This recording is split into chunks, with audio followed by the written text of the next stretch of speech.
Hi everybody, this is the Shot Clock, and let's jump into some hockey talk and start the clock.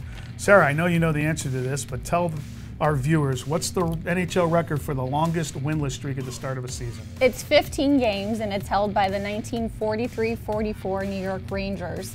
And the Coyotes are kind of within striking distance of that record. They've dropped 10 to start the season. They're 0-9-1.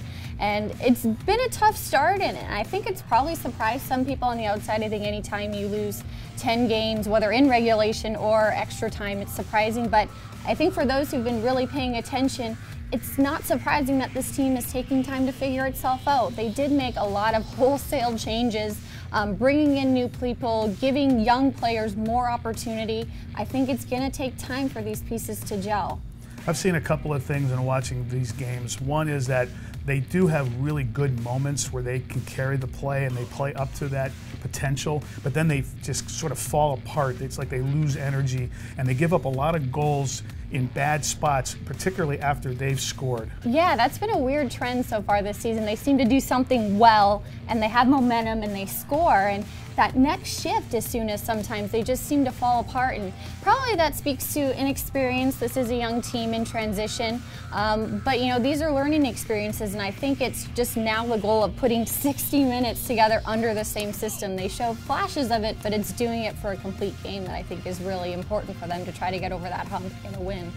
Now, Clayton Keller has been the star of this team, but they're getting all their scoring out of their top line. Do you see any hope for scoring coming from other parts of the team? It's going to have to if they want to snap out of this. You know, that first line with Keller and Derek Stepan and Max Domi is really gelled. They really seem to have some nice chemistry, but it's going to take that second line and that third line. You need multiple lines to produce in today's NHL to have a chance. So they're going to have to find some solutions to get that secondary scoring.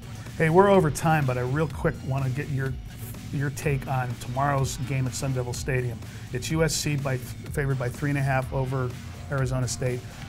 Who do you like? I still kind of like ASU. I think they have that momentum coming back home, and just the way that they've been playing lately, seems like they have nothing to lose, and they've realized that and they've found their groove. So I still think that this is a week that they could capitalize on. I agree. I think this is a perfect time to play USC. I think they have all the momentum. I think it's going to be a crazy scene in Tempe tomorrow. I can't wait.